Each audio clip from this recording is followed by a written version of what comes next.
On démarre donc cette émission par le premier sujet. N'est-il pas temps que les Africains se prennent au sérieux? N'est-il pas temps que l'Afrique se prenne au sérieux? Quand on entend le président américain Donald Trump dire un certain nombre de choses, il dit aujourd'hui, puisqu'il a invité 5 chefs d'État africains, il leur a dit ceci: eh bien, vos pays sont qualifiés de dynamiques, avec des terres de grande valeur, de super minéraires, de grandes réserves de pétrole et des gens merveilleux.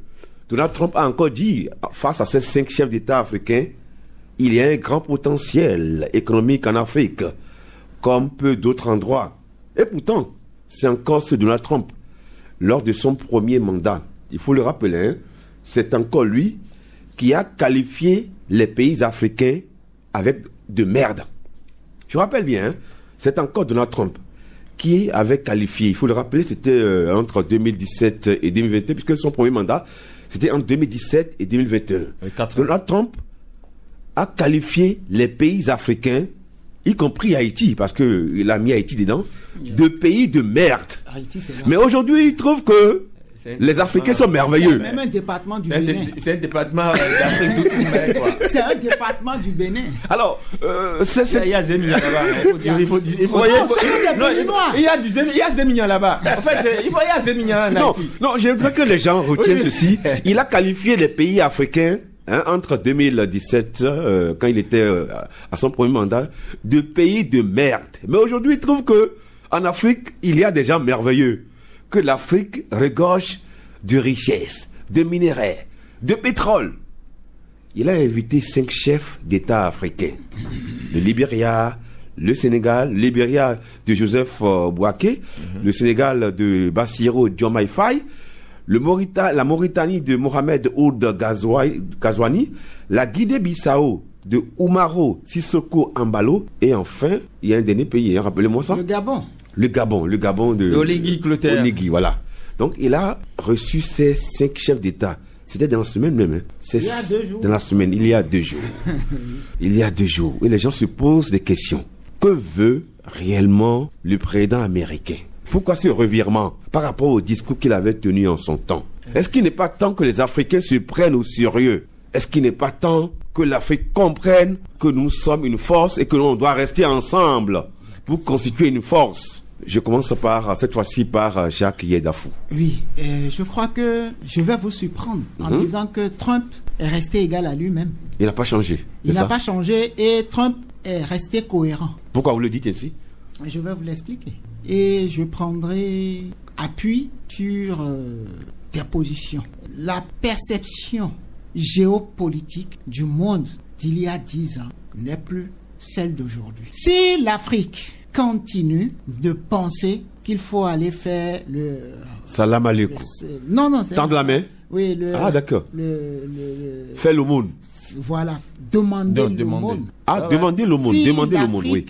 Pense que... Il faut tendre la main. Demander l'aumône. Non, l'aide au développement. Ça. Voilà. Vous allez constater que Trump a commencé d'abord par supprimer l'USAID. Et c'est dans la semaine où il a définitivement fermé la page USAID avec tout ce que nous connaissons autour. Comme conséquence aujourd'hui? Non, écoutez, on ne peut pas parler de conséquences aujourd'hui.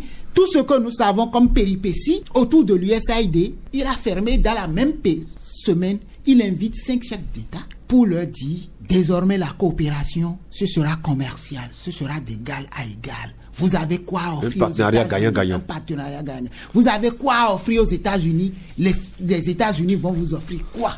Je crois que si vous voulez... Donc, il est dans une logique. Il est dans une logique. Déjà, quand il s'est attaqué à l'USAID, ça veut dire qu'il a commencé par se dire, les États-Unis ne sont plus dans la dynamique d'assistance. Mais les États-Unis sont plutôt dans la dynamique je vends, j'achète. Mais des pays qui ont des ressources, les mêmes ressources que les États-Unis veulent exploiter.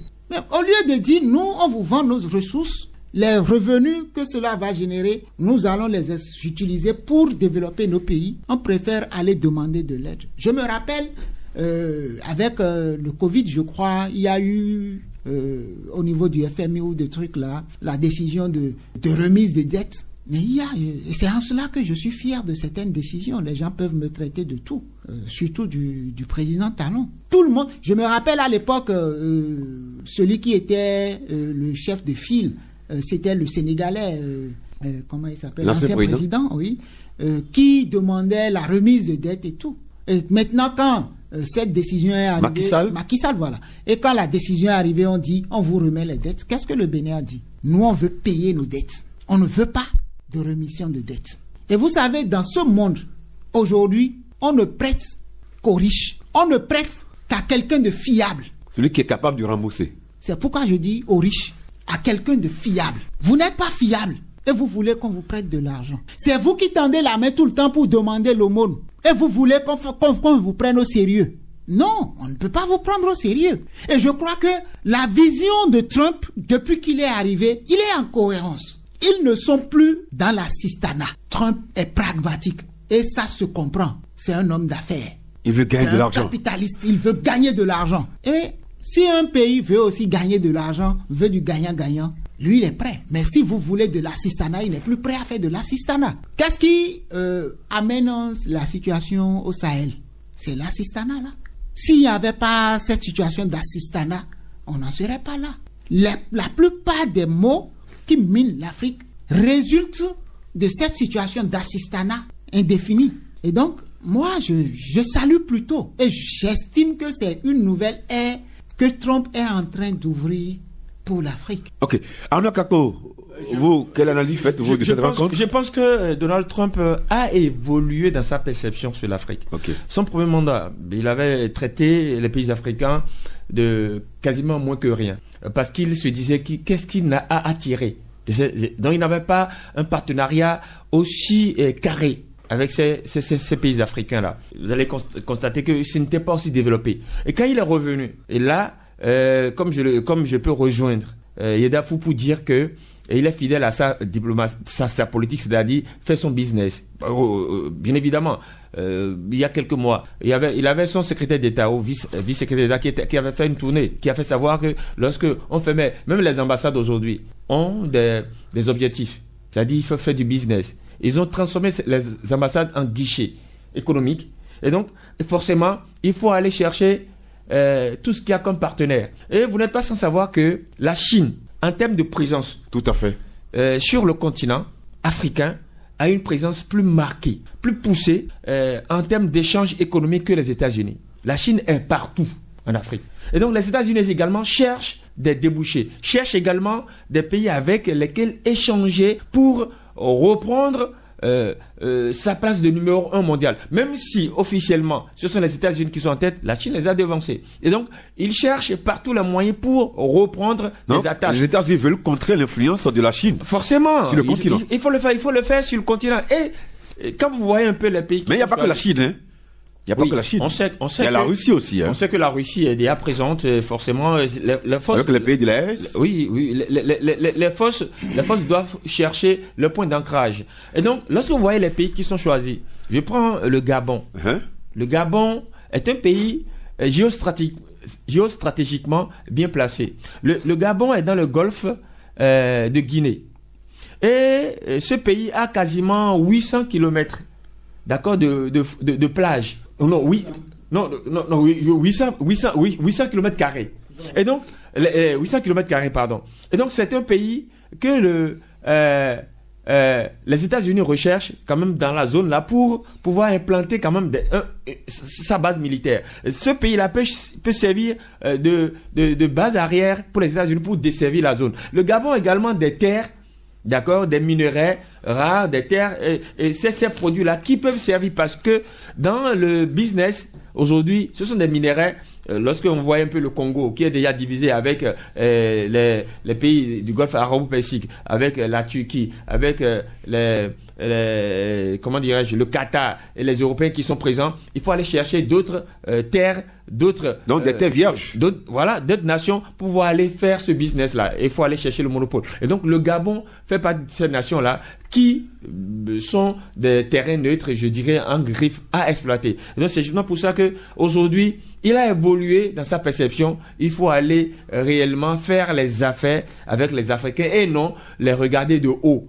comme il avait fait lors de son premier mandat. Alors, Jacques Yedafou, justement par rapport à cette entrevue entre les chefs d'État africains et Donald Trump, on a constaté que le ton avec lequel Donald Trump a parlé, ce ton-là est resté le même. Chercher toujours à dominer son vis-à-vis. Surtout lorsque le président mauritanien parlait à un moment donné, mais il a interrompu. Soyez précis, soyez concis. C'est un chef d'État qui parle quand même. Je vous ai rappelé que c'est un homme d'affaires. Et les hommes d'affaires, si vous voulez discuter, Wilfried Akwaso, si vous avez rendez-vous avec un homme d'affaires, vous voulez discuter avec lui, sachez que si vous ratez le coche en 5 minutes, c'est foutu. Il n'a pas le temps. Tout ce que vous voulez dire là, dites-le en 5 minutes. Allez à l'essentiel. Mais le gars voulait présenter... En plus, c'est un anglophone. C'est un anglophone. Et le gars voulait présenter la misère de son pays, des trucs là. Parce il pensait qu'il était venu demander. Non, le gars veut discuter affaire. Toi, tu dis, c'est un petit pays. Non, le gars n'a pas besoin de ça. Il faut aller droit au but. Il faut aller droit au but. En business, il y a ce qu'on appelle le business case. Qu'est-ce qui peut attirer l'autre chez toi? Qu'est-ce que tu me proposes? Ce n'est pas qu'est-ce que tu me proposes. En quoi investir chez toi dans ton affaire me profite? Qu'est-ce que je gagne en investissant dans ton affaire? C'est pas dans le bavardage. Hein. Ce n'est pas dans le bavardage. On est dans le concret. Qu'est-ce que les États-Unis gagnent à investir en Mauritanie? Qu'est-ce que les États-Unis gagnent à investir au Sénégal? Qu'est-ce que les États-Unis gagnent à investir? C'est comme si les chefs d'État africains n'avaient pas préparé la rencontre. Nous avons l'habitude d'être dithyrambiques. Nous aimons les discours fleuves, présenter la misère des gens. Le gars, il s'en fout de votre misère. On veut toujours toucher les sensibilités à travers... On veut être émotif. L'émotivité, non, le gars, il s'en fout de votre misère. Il est là pour discuter affaires.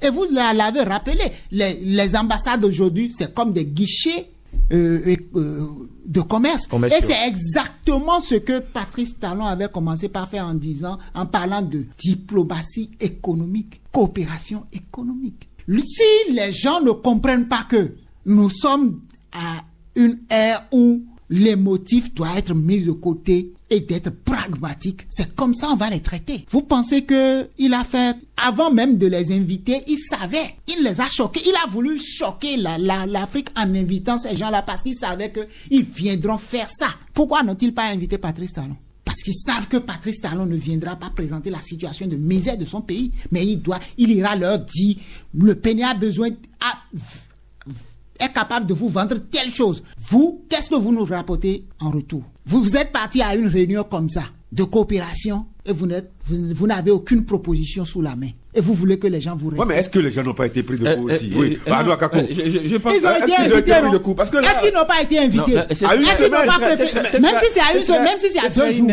Ce serait une erreur grossière que le président américain vous appelle, vous convie à la Maison Blanche et que vous n'alliez pas là-bas avec des affaires. Avec un agenda. Donc, je peux dire que avec un agenda propre. Je peux dire que le conseil... Donc, vous pensez que les 5 camps pourraient s'entendre, c'est ça? Non, pas forcément. Mais quoi? Non, chaque pays a ses spécificités. Je suis béninois, on m'invite aux États-Unis. Donald Trump, quand je connais déjà l'homme, je vais avec des projets, je vais avec des affaires pour dire voilà ce que j'ai à proposer, et puis voilà, c'est comme ça, des opportunités. Et mieux, pour rejoindre Yedafou, la dernière fois, il y avait un diplomate américain qui est à la GDZ. Il a vu tout ce qui se passe, il dit, mais attention, le Bénin est devenu une plateforme avec laquelle on peut dealer. Je peux même dire que peut-être que c'est justement pour ça que le Bénin n'est pas invité.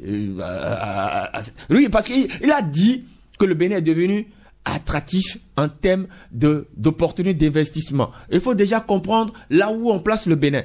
Parce qu'on voit que, on parle de GDZ, il y a une loi pour ça. On parle de SEMEN. Vous imaginez, peut-être ça va se multiplier. Et des opportunités. Et que Glodjigbe est à peine au quart de son, ou au tiers de son potentiel. Ça veut dire qu'il y a beaucoup de choses qu'on peut faire avec les États-Unis. Des affaires, il y avait déjà, c'est-à-dire le schéma est déjà tracé. Je pense que il va falloir que lorsque nous avons de ces opportunités-là, qu'on les saisisse au lieu d'aller exposer de façon béate nos misères, voilà, nos émotions. Voilà, Alors que rapidement, quelques soient tirés de cette entrevue, de cette rencontre entre les 5 chefs d'État africains et Donald Trump, rapidement. Je crois que lorsque vous êtes dirigeant, lorsque vous êtes leader, même si on vous invite à 2 minutes pour une entrevue ou une rencontre, sachez toujours quoi vendre. Mais il faut avoir un objectif précis. Ça veut dire quoi? Si vous n'avez, avant d'être là, vous devriez avoir une vision. Vous devriez avoir mis en place une stratégie. Et vous devriez maîtriser votre sujet, c'est-à-dire quelles sont les opportunités que nous offrons à tel partenaire, tel partenaire, tel partenaire, tel autre partenaire potentiel. La preuve, je me rappelle, Patrice Talon disait le Bénin pourrait devenir un jour, pourrait offrir de l'électricité moins chère qu'en Chine. Les gens se sont moqués de lui. Mais il sait où il va, c'est un objectif. Il a souvent dit des choses, les Béninois s'en moquaient. Mais aujourd'hui, fidèle à lui-même, les gens sont en train de se rendre compte qu'il est resté accroché à ses objectifs. Et c'est ce qui fait la particularité du Bénin aujourd'hui. Vous ne pouvez plus inviter le Bénin aujourd'hui et on va commencer par étaler nos misères. Patrice Talon était, je crois, en 2024, en juin ou juin dernier, quand il était allé au Brésil, il a été clair, hein, ne sont pas là pour demander de l'argent. Vous vous souvenez, il y a un an. Pas du voilà. tout. Pas du tout. Il y a un an. Il a dit quand il était partout, même en Norvège, il a dit nous ne sommes pas venus ici pour demander. Nous sommes là pour un partenariat gagnant-gagnant. Voilà. Il faut faire des partenariats. Et c'est en cela qu'il y a des. C'est en ça qu'il y a des. Il faut changer de paradigme. Voilà, c'est ça. Forcément, en tout cas, le Bénin a déjà changé de paradigme sur ce plan-là pour. Non, l'Afrique doit se vendre cher désormais, c'est ça. Hein? C'est une obligation. Si vous vendez au prix de misère, on va vous acheter au crédit, comme on le dit en fait. On va vous acheter à crédit. Maintenant, si vous vendez. Mais est-ce que ça ne demande pas une prise de conscience? Bien évidemment. Ça a commencé. Ça a commencé. Parce que si chacun. Vous savez, il y a quelque chose qui m'étonne. Au dernier sommet de la CEDEAO. Sommet économique, le premier sommet économique. Le premier sommet économique, là. Le discours de Patrice Talon, c'était l'alerte. Et il a commencé par donner l'exemple de Donald Trump pour dire les standards internationaux évoluons avec. Et pour donner l'exemple, il dit le Bénin et le Nigeria ont l'obligation de travailler ensemble, de créer un espace économique. Ah oui. Mais j'ai l'impression, est-ce que vous savez ce qu'on met dans espace économique? Donc l'Afrique doit être unie. Ça veut dire quoi? Qu'est-ce que vous voulez dire, hein? Lorsque vous quittez le Bénin, oui, normalement, une marchandise, ce qu'il est en train de dire, c'est fort. Normalement, une marchandise qui vient au Bénin, dédouanée au Bénin ou qui remplit les formalités au Bénin, il ne devrait plus avoir de frontière entre le Bénin et le Nigeria. Si vous voulez vous rendre au Nigeria, vous devrez vous rendre facilement au Nigeria. Et il faut que les gens commencent par penser même à une monnaie, à quel type de monnaie il faut. Normalement, le CFA doit être arrimé? Non, pas arrimé. Utilisé indifféremment au Bénin comme au Nigeria. Et le Naira aussi. C'est ça. Mais aussi l'intégration économique. Une monnaie commune pour les Africains. Hein? Puisque ECO, bon, je ne vais pas parler de tous les Africains, c'est l'idéal. Mais l'Afrique de l'Ouest déjà parle d'ECO depuis combien de temps? Mais ce n'est pas, on n'en est pas arrivé au bout. Donc ce n'est pas aussi facile. Que chacun ce n'est pas facile de mettre en place ce mécanisme de monnaie unique. Parce que les économies ne sont pas, les réalités ne sont pas les mêmes. Et c'est compliqué. Il faut mettre en place un certain nombre de critères. On peut pas, le Bénin aujourd'hui ne peut pas se tailler ou couper sa monnaie. Ce serait suicidaire. Mais euro, on parle d'euro. Ce n'est pas seulement la France. La France, pourquoi la France a laissé son franc? Il va falloir rester dans un espace économique. Il faut être unis. Oui. Voilà. Alors, donc c'est là où je vous rejoins, vous disiez qu'il va falloir aller dans de grands ensembles, dans de grands espaces économiques. Le Bénin doit tout faire pour se positionner comme la Suisse. Voilà. D'accord. En Europe, la Suisse n'utilise pas l'euro. La Suisse comme un pays de service. Voilà. Et vous êtes là, ils sont amis à tout le monde. Ils font les affaires, ils réussissent ce petit pays-là. Le Bénin doit pouvoir, à côté du Nigeria, le Bénin doit tout faire pour se positionner comme un pays de service, pour pouvoir jouir de ce pays-là, que le Nigeria est servi de porte d'ouverture sur les autres. Merci à vous, chers confrères.